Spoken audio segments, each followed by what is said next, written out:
Hey guys, thanks for joining me with Learn to Play Games. I'm here on day 3. This is the last day of the CMON Expo 2018. I'm here with Sean and Jared of CMON, and we're going to take you guys through and show you one of their brand new games, Kick-Ass.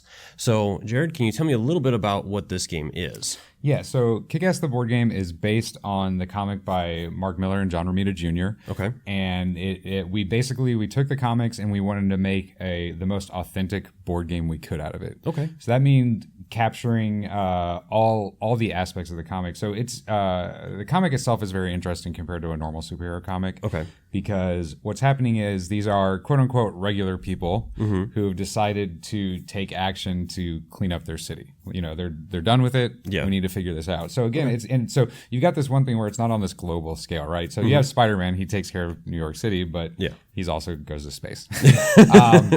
These guys, they just have to take care of their city. Okay. So you have that superhero part. But then also they are normal people. So they're taking care of happiness and sadness, you know, like how are they feeling throughout the day? They're taking care of the hardships they may have in life. They have to train themselves physically to get stronger. They have to take care of their social life. And they also have to take care of like their social media, because as heroes, they are trying to also get out there to get people to recognize them that, hey, we're out there doing things. And so we took that, and that's in the game. That is really interesting. Yeah, that's all meters on your character where you have to balance, like, because fighting does not make you happy most of the time, right? Yeah. So when you're fighting these criminals, your character's getting sadder. And then if there's hardship cards, you know, we'll go through this in a little bit, but there's hardship cards that if you get too sad, these hardship cards unlock. And that can be things like paranoia and other things where, you know, you have to make them happy again to flip those back over. Oh, wow. And, you know, as you get more likes, you get more benefits throughout the city. So someone, if they have a lot of likes, may get a discount when they're going shopping for weapons, stuff like that. And then it's, so that is kind of the basic world of it. Okay. Right? And so we've taken that into the game by what I was explaining with those different meters of the heroes. And then in the game itself, you are trying to protect the city.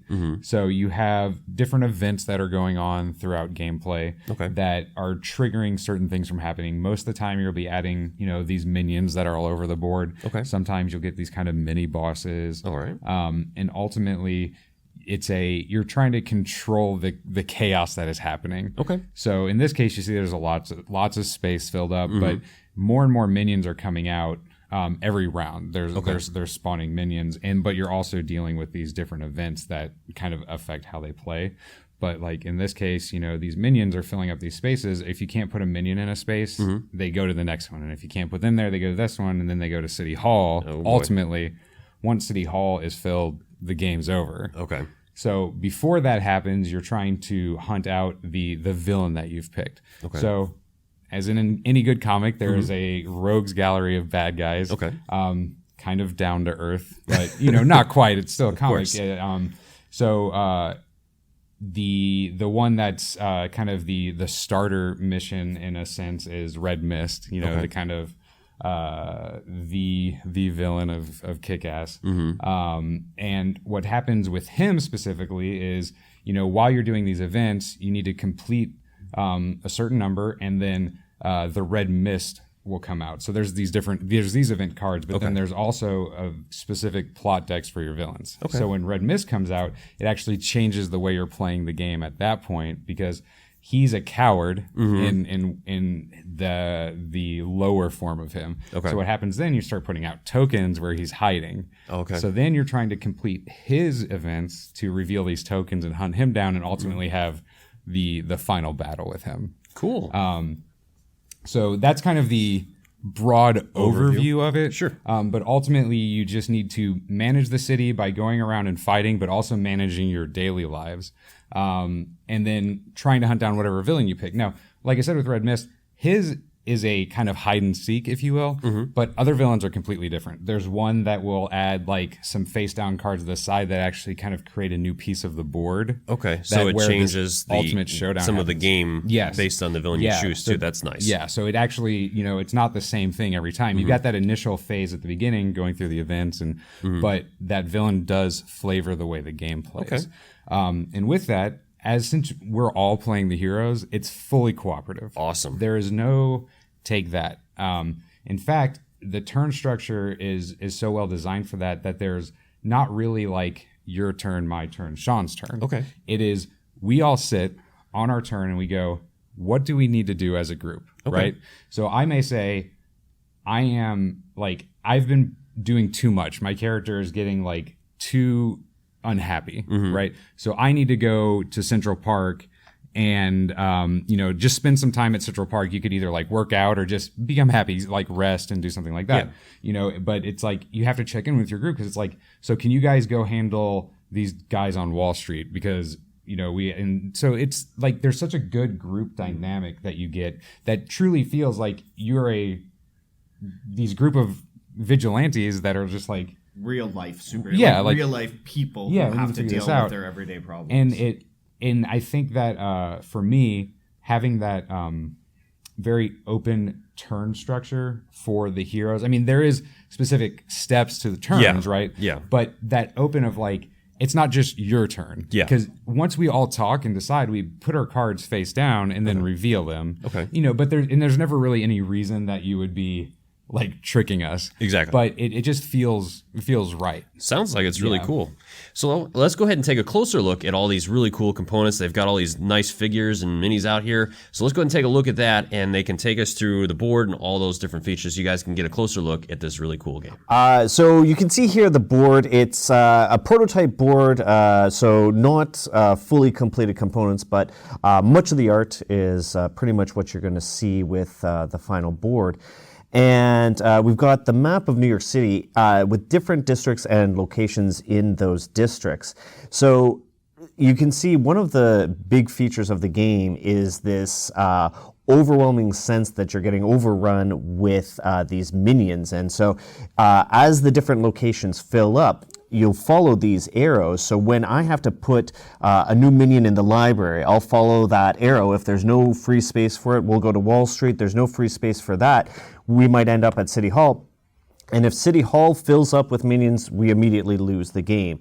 So what we're working on is to, like Jared was saying, balance our happiness, our social life, our personal relationships, but also save the city and keep it from getting overrun by these minions.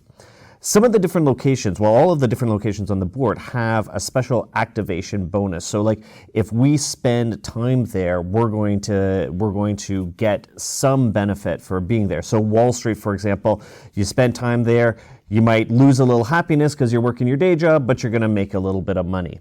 The hospital, you spend time there, you're going to heal up. So different places will give you different benefits, thematically based on where you are. Plus, when you wipe out the last minion in a location, there's also a cleanup bonus. So, for example, if I knock out the last minion on Wall Street, I'm going to get a bonus of $1. So each location is sort of like thematically important. For example, the police department is very important.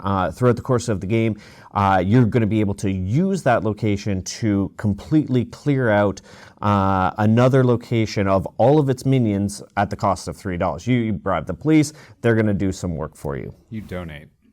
You donate to the policeman's ball. That's right. That's a much better way to say it. So we were talking about the happiness of the different characters in the game, and so you're going to be monitoring that on their personal dashboard. So you can see their happiness will go up and down, and if it reaches a certain threshold, if you get unhappy enough, you're going to get a hardship, and that's going to be like, so for example, Kick-Ass might develop a gambling problem, which is going to be something that's going to hinder him throughout the course of the game. But if his happiness goes up a bit, maybe he will lose that addiction to gambling, but it could develop again depending on how the status of his life is going.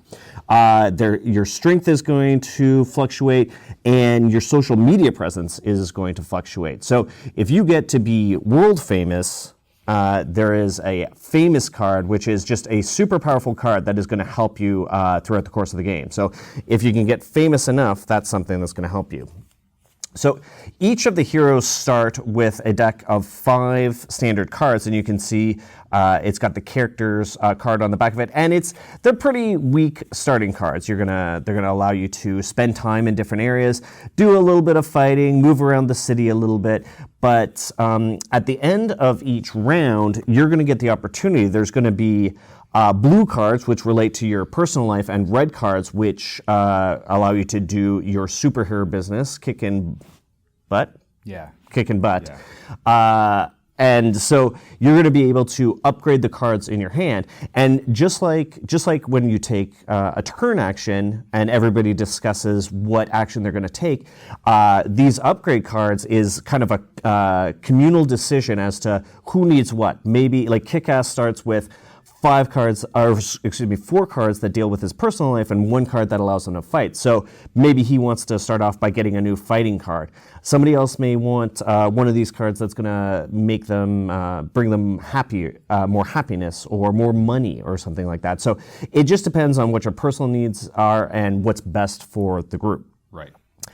And one of the best parts is characters start with items, which could be equipment or protection or weapons, various different things like that. So there is a shop that you can visit throughout the course of the game, and there's 4 face-up cards at the start of a round, and those are things that are just going to make you a better crime fighter or happier in whatever way possible. So for example, here we've got a taser, which is going to help you with fighting, a Kevlar vest, which is going to help you with your defense. But of course, we've also got a selfie stick here, which is going to help with your social media likes. Every good superhero needs the selfie stick. If you are fighting crime and nobody knows you're doing it, you're not going to become very famous. So I mean, and then you combine things like the selfie stick with your hero cape.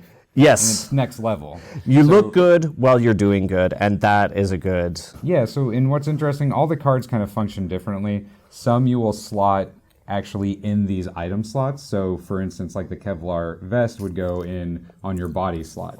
Then you also have head and you have hands. And you also have the ability, some weapons will be...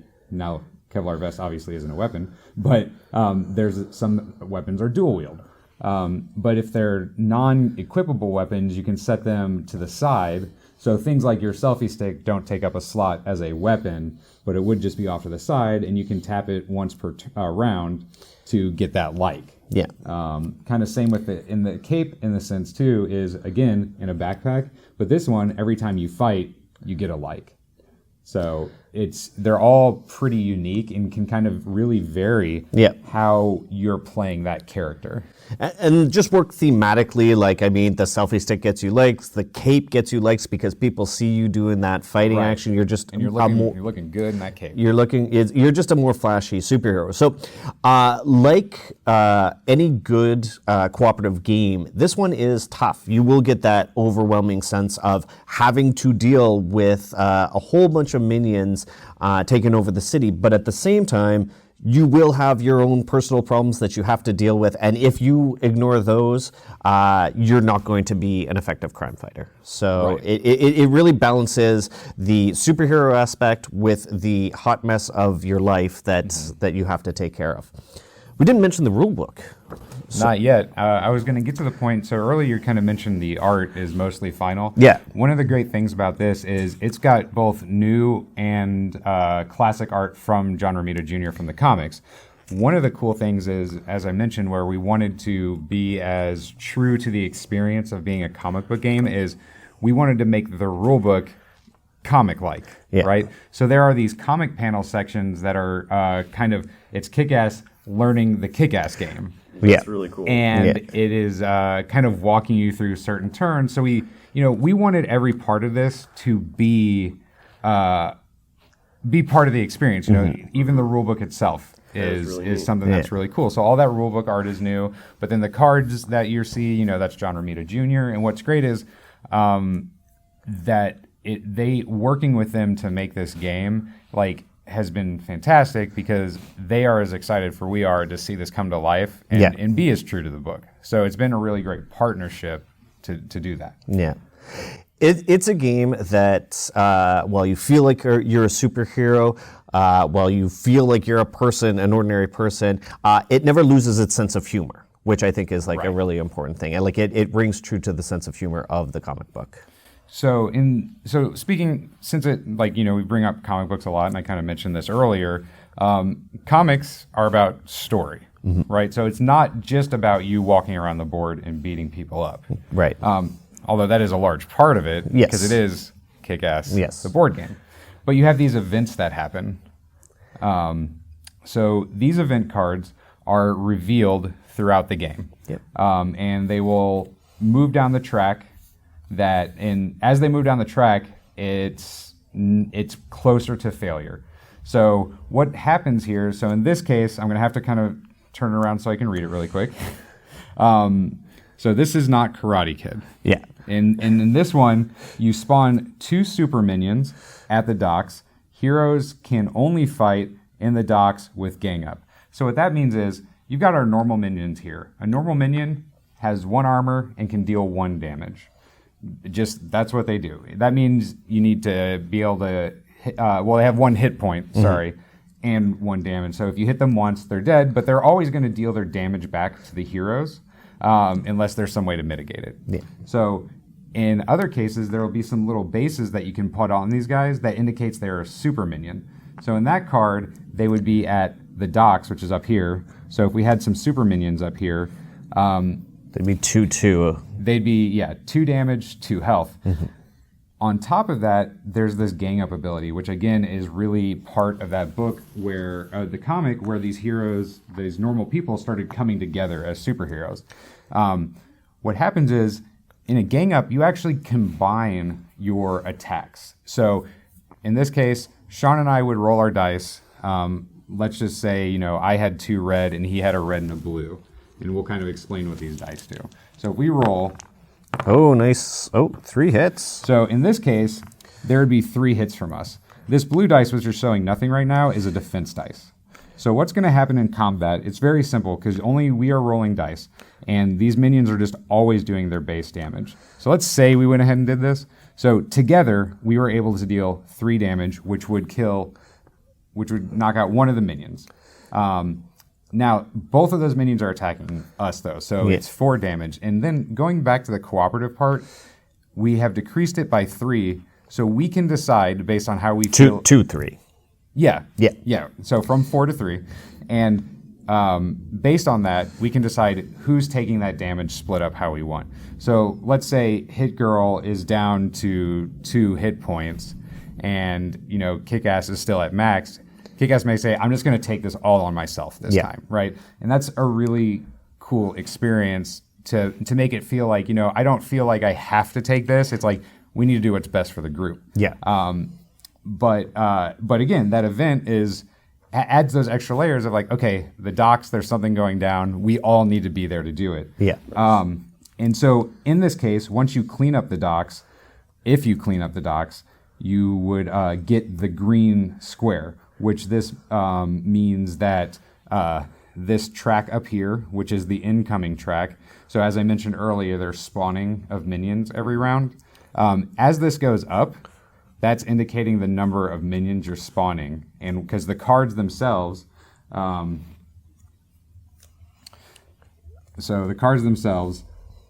tell you where to spawn. In this case, all heroes in the same district, which as a minion, immediately fight with no defense dice. So if we pulled that and we were still sitting in this district, we'd have to do a battle. Be good. And then you look down this, thing here, and it goes, okay, so you do the shop, you put a minion there. If not, you put it whoever's the next arrow. So in this case, a shop could receive it. Then it wants us to put one in the hospital. You go, uh-oh, that hospital is full. So now you have to go here. Mm-hmm. Then you go, all right, so now I need to go to the library and put something in. That's full. That goes here. But let's say we're on 5. That means we still have 2 more minions to spawn. So you go back to the shop, back to the hospital. Nope, bam. So it's very intuitive. Nice. And, there's a thing at the top. Sometimes there'll be the minion track goes up. Sometimes it goes down. It's a give and take. So in this case, when you complete it, you get to move that down. Each hero gets $2, and each hero gains a strength. So there's rewards. However, if this moves off the board, you spawn 2 minions each at the police department and docks. Which is not good because you'll notice that these spaces only have 3. So if you're already full up, it could get bad fast. So you really want to manage these events. Yeah. It's interesting because at the start of the game, your heroes are going to start off relatively weak, and you're going to want to spend a few turns just bulking up your hero. However, it does not take very long for the board to start to fill up with minions, and you start to realize that is an issue that we're going to have to start taking care of. Okay. And then, so like I said, we haven't put him on the board yet, but once you take care of the requisite amount of events, this event deck goes away. Now, if you have events still on here, they still are there, causing you trouble, but the main event deck goes away. What you do is you replace it with your boss event deck. So in this case, like I mentioned earlier, we picked Red Mist, Coward, Bastard. So this is kind of the early level Red Mist. So think, the first Kick-Ass graphic novel where everyone just kind of getting into the groove of being good and bad. So when you flip this over, it actually goes down a checklist of things. So in this case, it's telling you to put out these secret tokens where they have different things on there. But if you find the one that indicates Red Mist is there, he appears. And what happens is, these cards will have the villain's actual armor, health, and attack. And there's a separate kind of track for you to move around and track how much armor and health these guys have. So in his case, he's not on the board until we find him. But once you find him, you put Red Mist out there, and then it becomes that standard superhero fight where you probably want to dogpile on him, but someone may need to dip out and go, I need to hit the hospital. I need to go lift some weights, or this supervillain fight is depressing me. I need to go out to dinner with my significant other. Yeah, and with that, you're still dealing with events the as they show up. Now Red Mist events. Although when he shows up, I believe that's it. The boss events go away. Is that right? Yeah. Yes. So it just becomes you need to fight him. But again, in these events are obviously a little more difficult than the normal events because now things in the city have escalated. Yeah. Right? It's turned into the supervillain plot is now kicked off. Kicked. I get. Oh yeah. I get that. So that works. And that's it. And then if you don't win, well, yes. if you don't beat them, it's not good. Well, the city's going to fall. Yeah. And if you think you're depressed before that, now, yeah. Very cool. And there's a few more things in here that people will really experience. So we talked about the cards over here. One thing just to note really quick, you'll notice that there are different symbols in the top of these cards. So if it's the person, that's just kind of like a personal time with somebody. Mm-hmm. If it's this kind of lunch pail looking thing, that means it's a job related card. So some events actually trigger based on those cards. You may have an event there's an event about finding a job, and it actually forces you to out of your hand to discard. I mean, it's still in your hand, but you have to remove it. You have to discard a work card because you're working, so there's a lot of little thematic things like that, and you're always going to have 5 cards in your hand and kind of upgrade them as you go. So it's almost got a little bit of a hand building mechanic in there, but it's never going to be more than 5. And there is strategy to that in that conversation, because if we're playing, when you play a card, it does come out of your hand. Yeah. So after you've played all of your cards, then that's kind of when you regroup and reset and trigger some more events. But that's also part of that strategy and communication, because you may be like, I don't even have any fight cards left. Well, that's it. Like, I mean, you can't really focus on all fighting or all personal life, because there are certain things where you will need your personal life cards in your hand, and there are certain times where you will need to be able to fight. So you can't focus on just one thing. You have to find that balance, because I think what Quickcast does better than a lot of different ones is it really hammers home that these are real people, and they're going to have to deal with their lives. Yep, you start weak. Yeah. You have to get strong, and it's So I am a comic fan, and I really like this comic, and personally I think it's amazing how much it captures that. Yeah. So we're hoping that people agree with us. Yeah. Well, thank you guys for taking me through this. That'll give you guys a really good idea of all the different mechanics within Kick-Ass and whether or not you want to check this one out. So far, I would definitely recommend taking a look at this one. It sounds like it's a lot of fun, especially if you're into co-op games. This is one that I'm going to really dig into, and I will have a video covering this one at some point when it comes out as well. Speaking of which, do you guys have a projected date or quarter that this is looking at? So we are looking to launch in August. Okay. Mm-hmm. Very cool. So other than that, is there going to be anything else with this game, or is it just a standalone game? Well, so I mean, right now we are focused on getting this main product out, but sure. As with anything, it'd be great to see more of that world expand, but there's no current plans right now. Okay. We're focused on getting this game out, and you saw 3 heroes on the boards today. But there are, all of these miniatures here, are heroes. So you got plenty of options to choose from. The game is coming with 7 heroes. Nice. 6 different villains, several different mini bosses. So we feel like there's a lot in this game that's gonna keep people excited for a while, right? Great. It doesn't mean if people don't want more, we hopefully maybe can do more. Absolutely. I would personally love to see it, but just. Right now, we're just really looking forward to the base game coming out. Well, thank you so much, you guys, for taking me through this. And as always, if you guys have any questions or comments, leave those in the comment section below, and I'll do my best to answer them or pass them along to you guys and see what we can come up with for you. And until next time, I will see you guys later. Thanks.